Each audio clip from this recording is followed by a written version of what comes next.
Halo Gunarwan dan Gunarwati sekalian, ketemu lagi ya di channel saya Gunar Os. Dan seperti biasa, satu hari setelah pertandingan kita melakukan review pertandingan kita ya.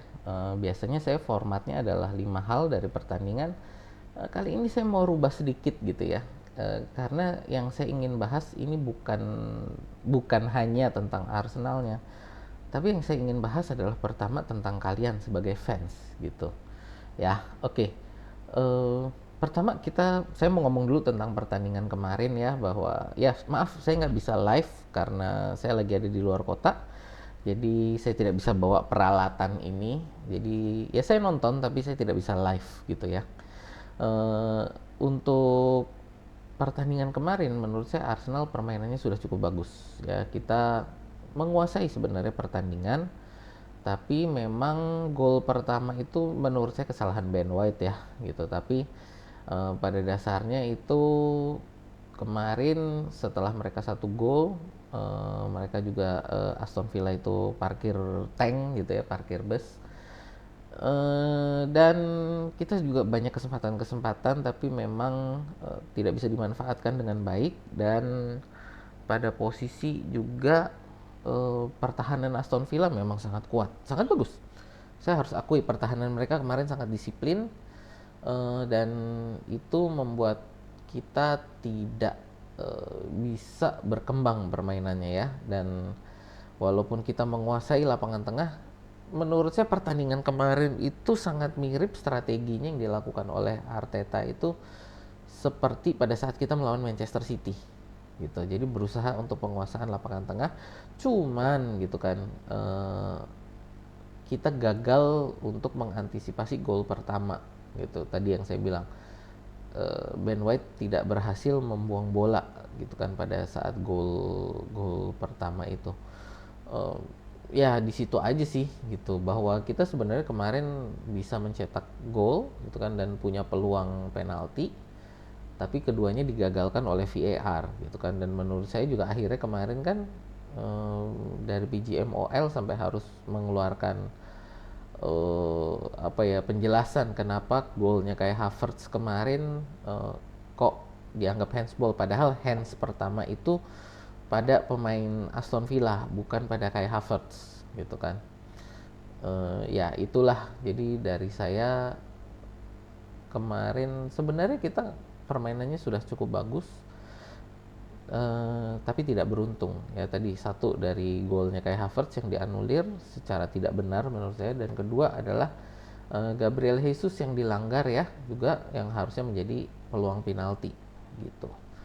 Nah, berikutnya saya mau ngomong tentang, ya ini sebelum pertandingan dimulai gitu kan, para pundit kita yang ngakunya fans Arsenal banyak, ini bukan hanya satu dua gitu kan, tidak berani membuat apa ya, mendukung lah. Saya bukan bilang untuk membuat prediksi, tapi adalah untuk mendukung. eh, Fans channel di Indonesia ini untuk Arsenal ada nggak? Saya lihat kayaknya nggak ada ya. Ada nggak sih? Saya jujur ya, saya bikin fans channel ini karena saya ingin membuat komunitas fans Arsenal gitu loh, yang kita tidak tidak apa ya, tidak malu-malu bahwa kita bias, bahwa kita fans Arsenal, kita bias gitu ya. Bias kita terhadap Arsenal, bahwa berani ngomong Arsenal bisa menang, Arsenal bisa menang, walaupun kita tahu pertandingannya sangat berat dan mungkin akan kalah gitu kan. Namanya fans gitu kan, fans untuk mendukung aja nggak berani, jadi ngapain kalian menyatakan diri sebagai fans ketika mendukung aja nggak berani gitu kan. Kenapa? Takut dibully kalau ternyata kalah. Ya, emang itu kan sesuatu yang biasa dalam dunia fans persepak bolaan. Tim kalian kalah, kalian dibully, itu sesuatu hal yang biasa. Buat saya bukan suatu masalah, udah biasa gitu kan. Jadi inilah kalau dari saya, eh, channel-channel yang pendirinya ngakunya fans Arsenal itu nggak berani mereka ngomong bahwa Arsenal bisa menang demi demi apa, objektivitas gitu. Kalau buat saya bukan demi objektivitas, kalian ngomong hanya demi channel kalian supaya bisa dapat duit gitu kan. Jadi saya nggak munafik bahwa kalau bikin channel ini Bisa nggak jadi nafkah ya? Bisa, cuman bahwa saya ngomong aja sebagai fans Arsenal, saya bikin channel khusus untuk Arsenal. Bisa cari duit nggak kalau di Indonesia? Menurut saya nggak akan bisa. Dan ini saya bikin channel ini bukan saya demi cari duit atau cari ketenaran, tapi memang saya lebih ke, saya sebagai fans Arsenal, saya tidak melihat ada komunitas fans Arsenal di Indonesia yang berani bikin fans channel gitu kan. Jadilah inilah saya gitu, fans channel ini, karena saya merasa bahwa tidak ada fans channel di Indonesia. Saya ingin bikin komunitas melalui fans channel saya gitu ya. Dan saya tidak malu-malu untuk bilang bahwa saya ada bias terhadap Arsenal, bahwa saya berani dari awal ngomong bahwa Arsenal bisa menang ya kan. Kalau teman-teman lihat community post saya mengharapkan, bukan saya meramalkan, saya mengharapkan Arsenal bisa menang 2-0 gitu. Fans gitu. Yang kedua bahwa sebagai fans tapi ketiga ini ya, bahwa sebagai fans tapi lalu punya agenda gitu kan, dan agenda ini tidak mengedukasi para fans, para fans normis lah ya, para orang-orang yang hanya melihat sepak bola dari sisi hasil dan gol ya. Ya rata-rata fans sepak bola kan hanya seperti itu, melihat dari hasil dan gol, nggak masalah gitu. Tapi menurut saya sebagai orang yang berani kita ngomong di kamera gitu ya, kita harusnya berani mengedukasi juga terhadap para fans ini tentang permainan di lapangan, mengedukasi juga tentang bagaimana strategi dan arahan dari klub. Kenapa? Sebagai fans channel kita bisa nggak merubah arahan kebijaksanaan dari klub? Menurut saya kalau klub yang dikelola dengan benar, harusnya mereka tidak bergantung pada tidak bergantung pada tren daripada fans gitu. Jadi kalau klub yang memang dikelola secara benar, mereka akan punya arahan yang mereka sudah tetapkan, dan mereka akan melakukan arahan itu apapun yang dibicarakan oleh para fans di luar lapangan gitu. Dan itulah yang dilakukan Arsenal. Mereka punya kebijakan yang sejak 2019 itu banyak ditentang oleh fans, tapi mereka tetap lakukan. Kenapa? Karena mereka memang punya visi gitu ya. 2019 sampai dengan ya sebenarnya sampai sekarang aja juga masih banyak kan yang fans Arteta out. Masalah nggak? Nggak masalah buat Arsenal, karena mereka punya visi yang ingin mereka lakukan. Nah disinilah para fans ini lalu yang di Indonesia ya, yang lalu beragenda gitu kan, bahwa Arsenal butuh striker. Buat saya nggak perlu. Kenapa? Tadi sekali lagi kita ngomong masalah edukasi terhadap strategi yang dilakukan di lapangan. Arsenal strateginya bukan butuh striker seperti Haaland. Ya, permainan kita bukan seperti itu. 11 pencetak gol kita yang terakhir. Ya, teman-teman boleh cek. 11 gol kita yang terakhir itu dicetak oleh 11 pemain yang berbeda. Ya. 11 gol terakhir kita dicetak oleh 11 pemain yang berbeda.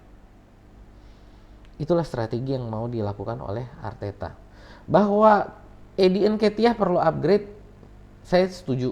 Tapi bukan berarti kita harus mencari striker seperti Erling Haaland. Enggak.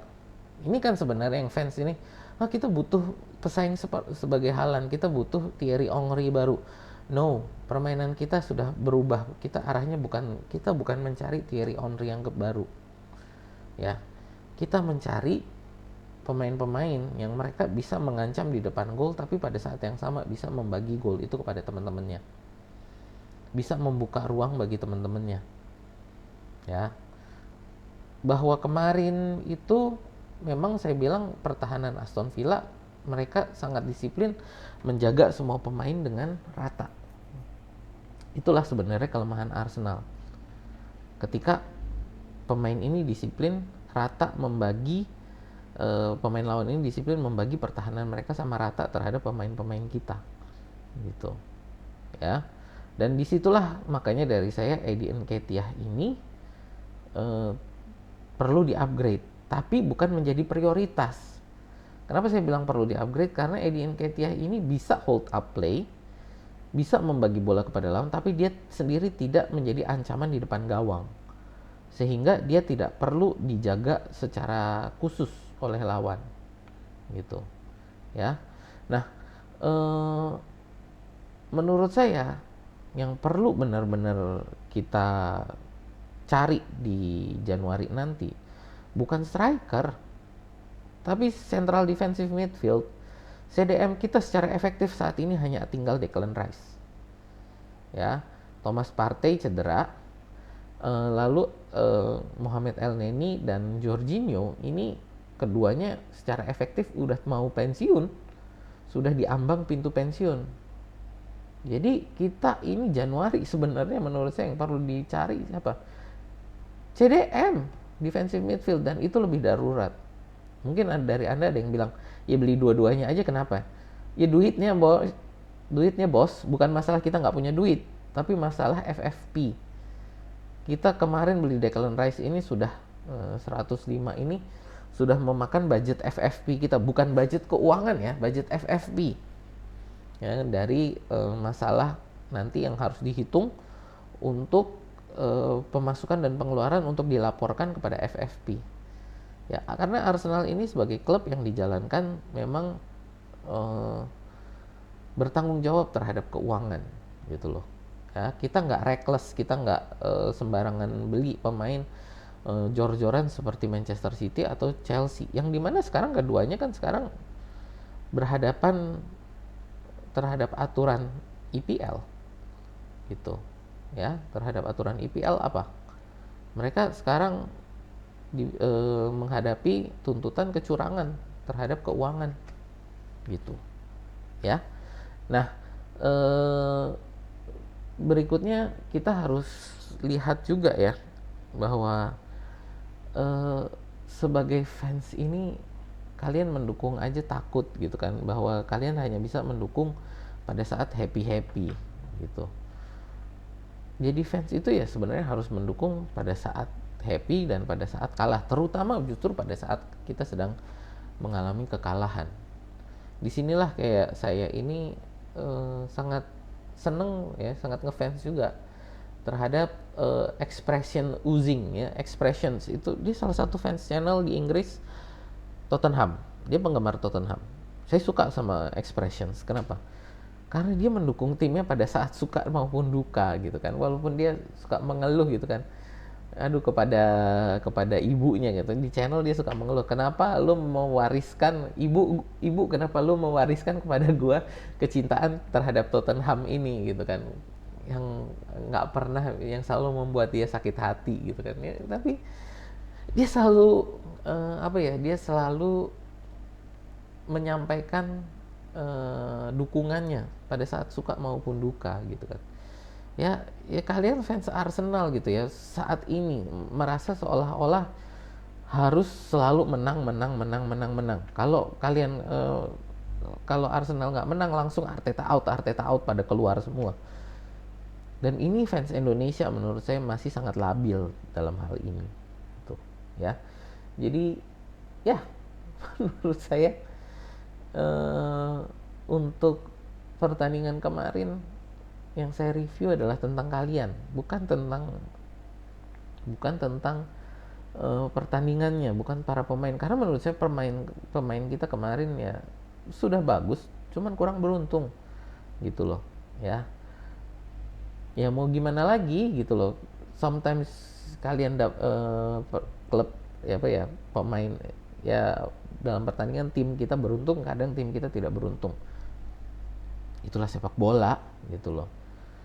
Pada saat kemarin kita melawan Luton, bahwa kita menang, menurut saya menang beruntung. Ya memang beruntung gitu loh, kita menang beruntung. Ya sudah terima. Dan kemarin kita kalah tidak beruntung. Ya sudah terima gitu kan. Bahwa kita bermain kemarin bagus tapi tidak beruntung, ya that's football. ada yang perlu dikritik menurut saya kemarin dalam pertandingan kemarin. Kalau mau dibilang ada yang perlu dikritik, itu adalah konsentrasi di menit-menit awal, ya, karena di menit-menit awal ini langsung digebrak oleh Aston Villa, dan mereka mainnya menggebrak di awal, dan pemain kita kemarin kaget, gitu kan, kaget pada saat digebrak di awal. Itu mereka bermain all out, Aston Villa bermain all out di 20 menit awal. Mereka bermain all out 20 menit awal, bener-bener apa ya,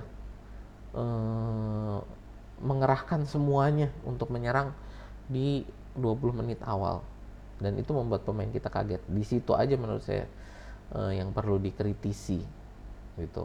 Bahwa kita butuh striker, no. Sekali lagi, pelajari terhadap strategi dan kebijakan yang ingin dilakukan oleh Arsenal. Kenapa? Karena kalaupun nanti kita beli striker, menurut saya kalian akan kecewa juga. Karena striker yang dibeli, saya berani ngomong, striker yang nanti kita beli itu pasti bukan tipe kayak Haaland, gitu. Ya, itu aja sih. Ya, ini jadi dari saya bukan mau sok-sokan saya lebih pintar, tapi saya mau mencoba mengedukasi arahan klub kita ini mau kemana, gitu loh. Jadi kalian mendukung harus tahu juga nanti yang didukung itu seperti apa, pemain seperti apa yang dicari oleh Arsenal, gitu ya. Dan supaya kalian juga nggak kecewa ketika nanti yang didatangkan pemain kok tidak seperti harapan kalian, karena yang dicari ini memang Arsenal ini ada tipenya, dan menurut saya ngelihat tipenya yang dicari ini seperti apa, yang dimana para pundit senior yang saya lihat itu kok justru tidak mengedukasi fans terhadap apa ya kebijakan Arsenal ini saat ini, gitu loh. Ya, itu aja sih dari saya. Terima kasih yang sudah menonton. Kalau teman-teman punya pendapat sendiri tentang ya materi yang saya omongin ini, boleh tulis di kolom komentar. Dan kalau kalian suka komentari seperti ini, ya silakan di like, share, dan subscribe. Itu aja dari saya. Terima kasih.